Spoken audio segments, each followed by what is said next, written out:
Before we get started, a quick word on spoilers. I'm going to be very careful about what I show you and talk directly about in this review.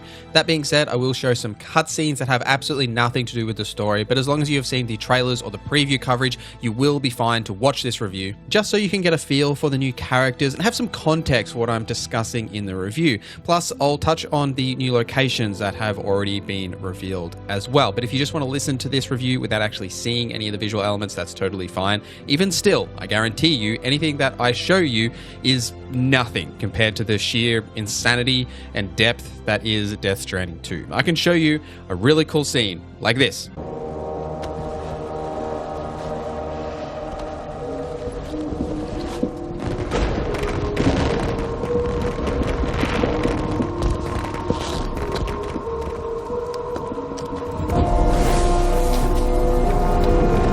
And when I tell you you ain't seen nothing yet, I truly mean it. Death Stranding 2 is a video game written and directed by Hideo Kojima. That sentence alone probably tells you enough about this game, positive or negative, depending on your feel for his style of games. I didn't love every single choice that was made in the game design or the story direction here, but Death Stranding 2 is a video game creator at the peak of his powers.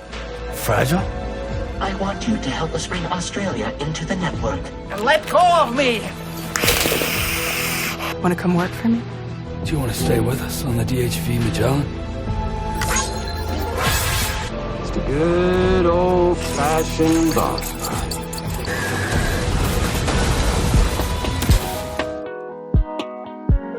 So as always, let me know any questions you have in the comments and I'll try and get back to you. Before we get too deep into this review, I do feel like it's important to give you some context about my opinions for Death Stranding 1. When Death Stranding 1 released, I actually didn't like it. I just wasn't here for the walking and the extremely slow pace and just like wandering around, which if you know me as a gamer, that's kind of the opposite of what I like. I love open worlds and just wandering around and exploring.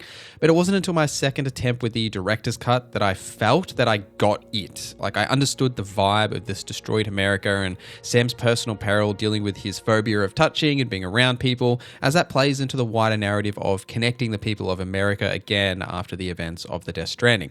I played Death Stranding 2 on my PS5 Pro, mostly on performance mode. Visually, I could barely tell a single difference between quality and performance, beyond the fact that quality is 30 FPS and performance is 60, and when I can't see a single difference in the fidelity, I just took the 60 frames per second because I just prefer the smoothness of that. And it was entirely smooth throughout the whole journey. I didn't really notice any frame drops or anything, not that I really tested it. Not sure about the original PS5 performance. Do recommend to check that if you are curious before purchase, but I think you'll be fine regardless, because across my 50 hours, it took me to finish the main story, including a fair amount of side content, which I have returned to do more after I have finished the main story.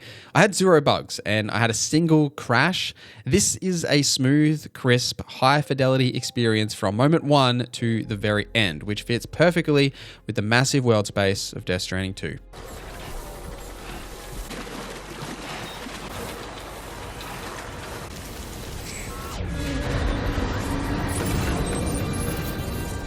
Mexico and Australia are the main landmasses you'll be connecting throughout this journey, but it is mostly Australia, which being from the land down under, I get a special kick out of seeing Australia in video games. Very rarely do games ever even say the word Australia, let alone be set here, and the Australian landscape here is gorgeous. Seeing my homeland's flora and fauna in the game is great, and maybe a little alien to the rest of the world, which I guess adds to that unique feeling and vibe of trudging through that Australian outback to deliver pizza to a hologram. Is this a pizza made by you-know-who?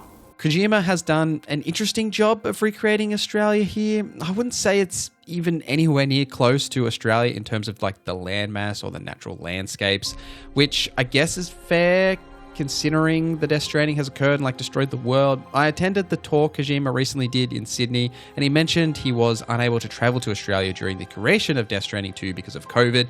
So I guess I can forgive him for making Uluru, you know, the giant rock in the middle of the dry desert in Australia, a snow-capped mountain. That's a bloody outrage, it is! I was initially quite worried that connecting Australia and doing the whole, Cupid rigmarole of connecting all these facilities was going to get repetitive like it did a little bit in Death Stranding 1, but I felt the formula has changed enough here to keep you invested across that journey. Firstly, because you get access to all of the Death Stranding 1 tools, including the Tri-Cruiser and the Off-Roader, very quickly, so you've got more options available to you of how you want to travel from your destination via, say, vehicle, or just how you want to invest in that sort of delivery experience. And then you've also got new things you can do, like the animal rescuing that just break up that flow a little bit, and the world feels a bit more reactive and involved. But obviously you've got the returning like strand feature where you'll see the other structures of other porters that I've created, but then there are local porters that you'll run into and they might help you along your journey as well. So it feels like the world's a bit more involved and deeper and things to do and just a bit more engaging. Plus the story gets going much quicker, but more on that later. I actually ended up becoming disappointed with how easy it is to traverse Australia. I played the game on the normal difficulty, but there is one higher difficulty called brutal, which I did test, and really all it does do is make you like lose your balance a little bit more often, so you've got to hold the triggers a bit more often to keep your balance when you're carrying a lot of weight. And in combat it's virtually non-existent, the changes, like it's a little bit harder, but the AI remaining unchanged is really the downfall of the combat system. More on that in a little bit. But overall here I didn't feel like the brutal difficulty made it necessary, so I just played it on normal. And I was hoping that some of the more natural disasters that we were told were coming with Death Stranding 2 would add to some of that complexity and difficulty. Like for example, the bushfires are a thing that happen in Australia, and there's really very few of these in the Death Stranding 2 version of Australia. Even though they do exist, same with these gate quakes or even flooding for the rivers, these do occur, but never really do they impact your delivery process. They might be like, oh, that's a cool thing over there, but it doesn't really get in the way of you getting from A to B. But the issue that I really had is that ladders, climbing anchors, and most of your kit, your porter kit, is pretty unnecessary throughout most of the game. Almost every mountain or large landmass has a way for you to walk up it or avoid the more difficult terrain, and I think this is intentional to make it easy to use vehicles and traverse the world in that way. But I think it goes against the game's core design philosophy of the struggles of porters like Sam go through, having to get to these extremely remote and harsh locations and trudge through the desert or climb up these cliffs just to deliver some whatever, just these mundane items to these people. Now, despite not liking it that much in Death Stranding 1, there was something truly satisfactory about finally reaching your destination after a massive long haul and getting trapped by BTs or attacked by brigads and losing your balance and damaging your cargo. And after the first few hours of Death Stranding 2, I stopped carrying a climbing anchor and for the most part a ladder and definitely container repair spray with me on every trip, because I felt it wasn't entirely necessary beyond a couple of runs where it was very clear that I would actually need them. But for the most part, you can kind of get away without bringing these typical porter tools that you'd remember from Death Stranding 1. There is one section in around the middle of the game that has an extremely difficult traversal and terrain that you would kind of expect from Death Stranding 1, and I actually grew to really like this section because it pushed me to master my delivery skills, balance out my cargo, make sure that I was wearing the right boots that helped with grip, or even some of the new gloves that can help with climbing, those sort of things. Ultimately, this does feel like a direct response to the first game's cumbersome walking simulator feedback with how fast it throws you into like the walking action, like gives you all of these tools from Death Stranding 1, but then makes it a little bit easier so it's not as difficult. There are plenty of new tools here and we'll cover them all shortly, but first, one aspect that has improved is the combat.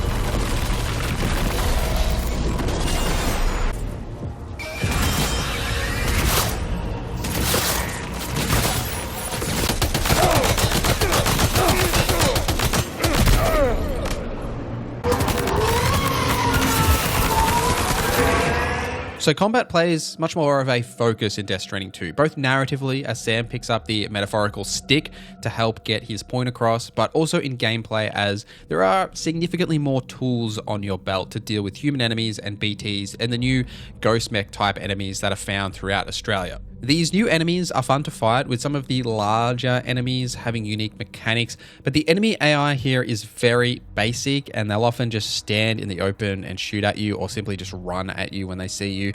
New BTs can also be found here. I won't spoil any of these for you, but they are tough as hell, and if you die to them like I did, you can cause a void out. The new tools expand beyond just your weapon arsenal, which include, the assault rifle, shotguns, rockets, grenade launchers. My favorite new weapon is the blood boomerang, because it's a boomerang, which is very Australian. That throwing stick stun of yours has boomeranged on us. That can all be upgraded by advancing your connection with the relevant facilities to get new versions of these that, say, might add a grenade launcher to your shotgun or something like that. You've also got pistols that can be placed in the new pistol holster on your hip that have stun variants as well. And there's a wealth of grenades that can be placed in your grenade pouch now, including grenades that you can hide in, like a certain hero that hides in boxes, or plenty of other unique ways to interact with the game world with grenades, but I'll leave them for you to discover. Now, this expanded combat arsenal and expanded roster of enemies to fight are combined with a tighter combat controls and cover shooter mechanics to make a serviceable cover shooter here that you can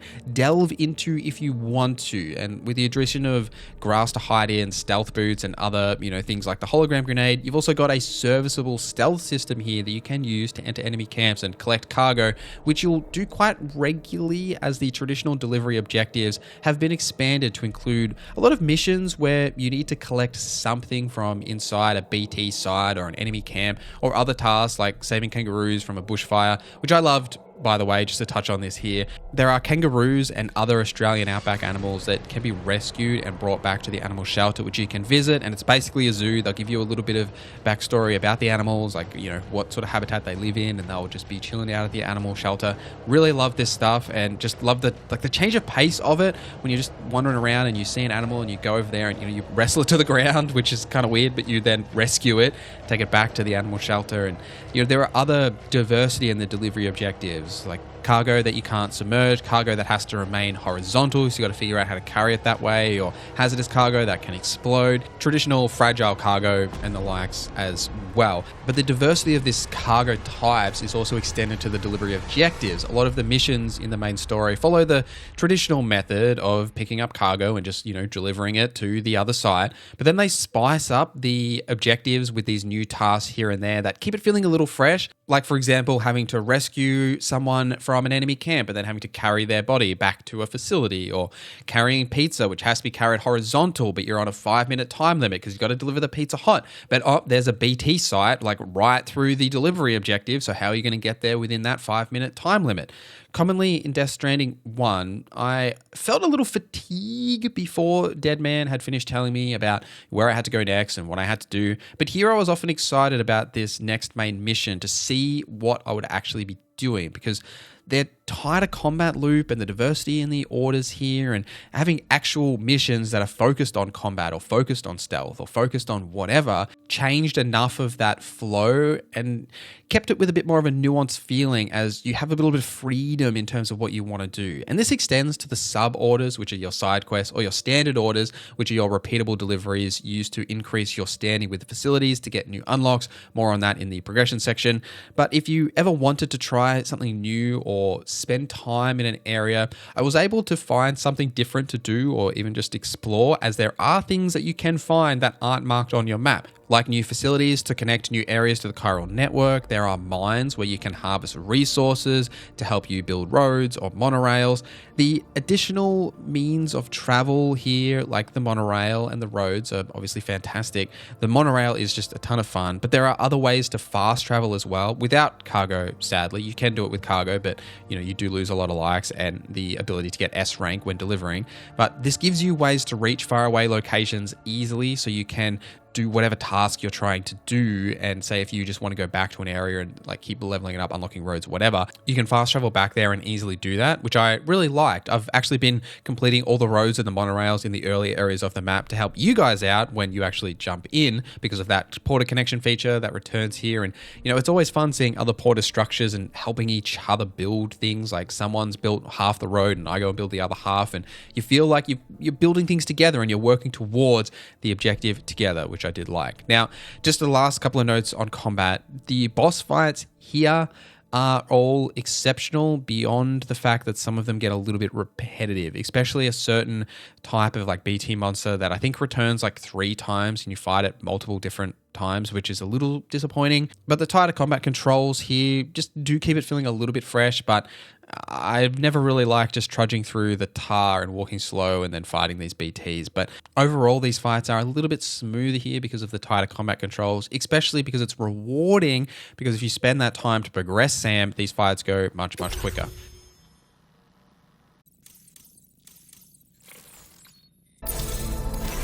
You are a credit to your profession, my friend.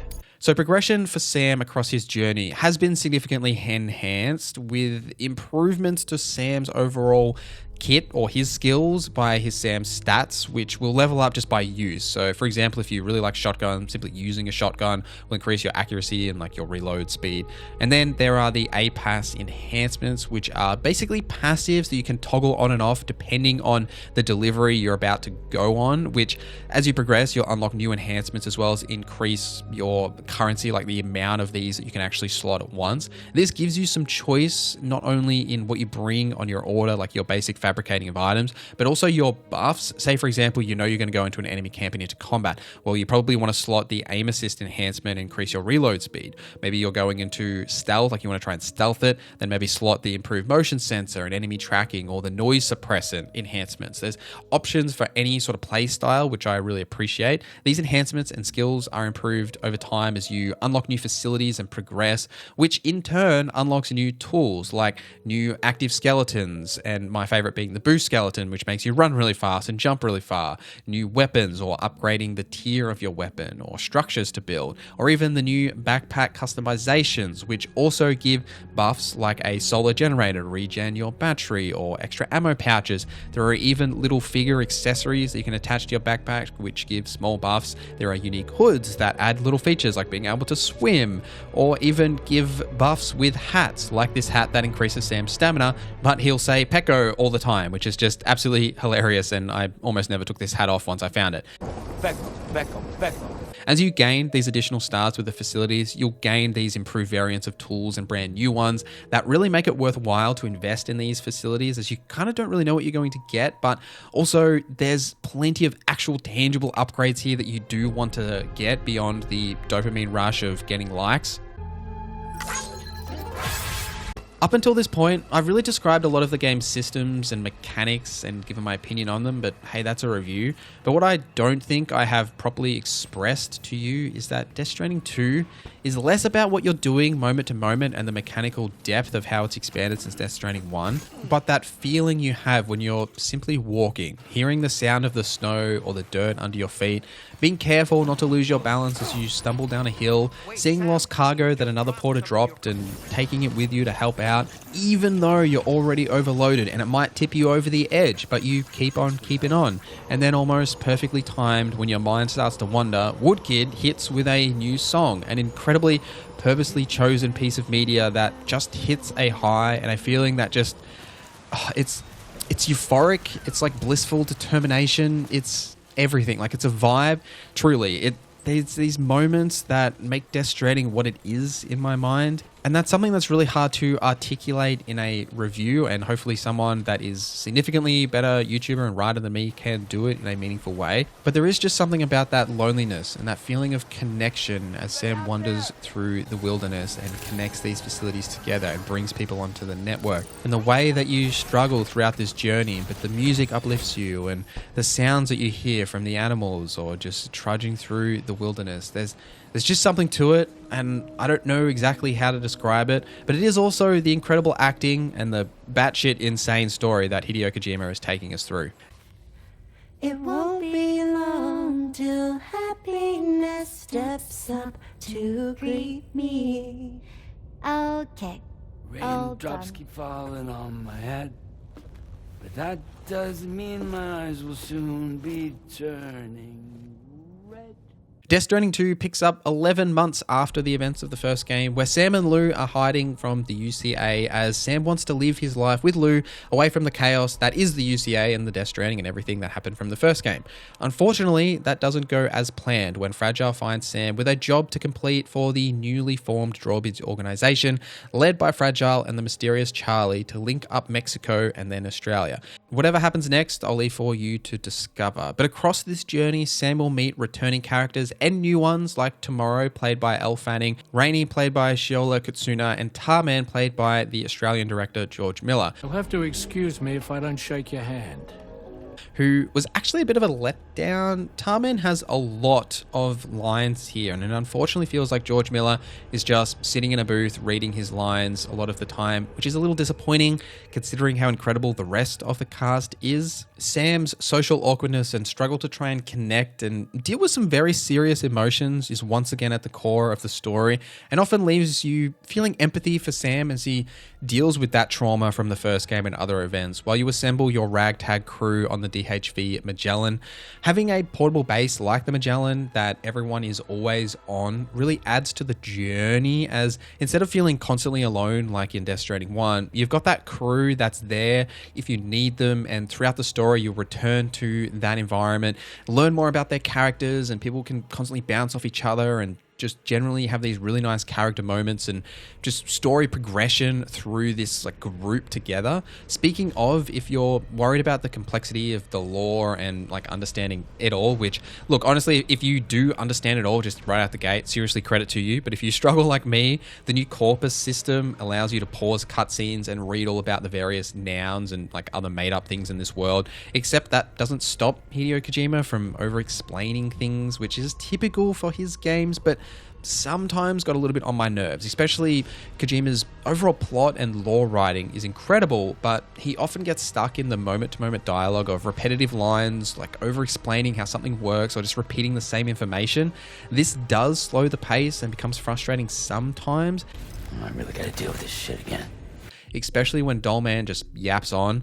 Like the new dialogue option, which in certain scenes and when talking to facilities, you can ask for more information. This does alleviate some of these concerns, but often characters do say the same thing 3 different ways, and then Dollman explains the cutscene you just watched to you, which I found wildly annoying. Speaking of Dollman, he's great from a gameplay perspective, as you can use him in gameplay for, you know, basically like a portable watchtower or things like that, but man, I wish he would just shut up sometimes. Like on multiple occasions, almost every session, he chimes in with the most obvious comments you've ever heard. Like, for example, I was just given a brand new sniper rifle and I wanted to test it out. Sniper rifle doesn't appear to be equipped with a suppressor, meaning it will make considerable noise when fired. Stupid doll. There are also cutscenes that happen with no or very little dialogue that have some incredible visual storytelling and some of the best work that Kojima has done. And then as soon as the cutscene ends, Dollman is like, "Hey Sam, did you see this thing that you just watched? It means this because of this," and just like fully explains the cutscene to you that you like just watched. Why am I telling you this? You were there to witness it all with your own 2 eyes. Firstly, I wish you could toggle off this stuff in the settings. And secondly, I actually wish Dollman and Sam's relationship was more involved than this. He was kind of simply there just to tell you about game mechanics and explain the story to you. Like, imagine if in these quieter moments when you're just walking around, Dollman could tell you a story about his past or life before the Death Stranding or after the Death Stranding, or even catch you up on events from Death Stranding 1 if you didn't play it. Or just, I don't know, ask Sam a question. How you feeling today? How's this? Like, none of this happens. It's just like you pick up some cargo and he's like, "Oh, gee, you've got all the cargo. We better go back to the facility now, Sam." Or just over-explaining things that I found really repetitive and frustrating. And the disappointing thing is that some of these lines in that conversation with Sam, you can actually get when you're at your private room. And I don't know why it's here, but not out in the world. None of that happens. And their relationship really feels odd because of this. Like, there could have been such a great connection between Dollman and Dollman trying to pull Sam out of his shell, because Sam is a quiet guy. He doesn't like to talk to people and engage with people, but you know, when he's just in these moments trudging through the wilderness, like, there's plenty of times there where they could just have a conversation and fill that void in a really meaningful way, and it just doesn't happen that way. I would be remiss not to mention Luca Marinelli, who plays the new mysterious character, similar to Cliff or Mads Mikkelsen's character from Death Stranding 1. He's an incredible standout. Like, his sections of the game are some of my favorite parts from a gameplay perspective, and his acting in a lot of the cutscenes he's in is really impressive. Like, you're gonna love it. I won't say anything more than that. The villain, Troy Baker, here is like the best Troy Baker, I think. Like, just unhinged, free to be weird and creepy Troy Baker. I want more of this, and he just plays this perfect villain role as Higgs, which is really good.